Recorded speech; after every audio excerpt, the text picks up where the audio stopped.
Hello, hello. Andito na naman isang OFW na magbabalita sa inyo sa larangan ng showbiz. At ang pag-uusapan natin ngayon guys ay ang ating megastar Sharon Cuneta.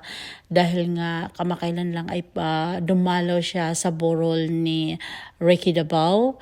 At dito ko napag-alaman na talagang magkumpare pala sila dahil inaanak niya yung anak nila ni Jackie Blanco at Ricky Dabao ay inaanak ni Sharon Cuneta, kaya magkumpare sila. At tinanong nga siya kung gaano ba niya kakilala, kaibigan si Ricky Dabao. Ang sabi niya ay kakilala na daw niya mula nang nagliligawan pa sila ni Jackie Blanco at hanggang nagkatuluyan, nagkaanak at nagiging ninang siya sa isa sa anak ni Jackie Blanco at Ricky Dabao. At ang sabi niya ay mabait at tuwing daw may shooting sila ay nagdadala ng kung ano-ano at gustong makaduet daw si Sharon Cuneta kasi mahilig daw talagang kumanta yun. At take note guys, medyo si Ricky Dabao ay medyo kuripot. Ayan ang term na ginamit. Minsan niloloko daw nila yon dahil nga medyo kuripot nga daw si Ricky Dabao. At ang sabi nga ni Sharon Cuneta na talagang nakakamiss daw yung banding nila dahil nga nakakatuwa at napakabuting kaibigan si Ricky Dabao.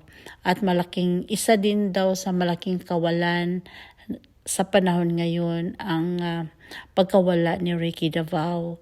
Dahil nga daw sa kabataan niya, para daw naalala daw ni Sharon Cuneta yung kabataan pa nila kung saan sila nag-umpisa sa kanilang karera. At yan ay kasabayan nga ni megastar Sharon Cuneta, si Ricky Dabao, dahil alam naman natin na mag-best friend din si Jackie Blanco at si Sharon Cuneta.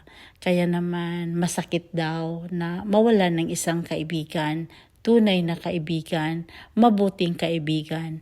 Yan ang sabi ng ating megastar Sharon Cuneta sa pagkawala ni Ricky Dabao.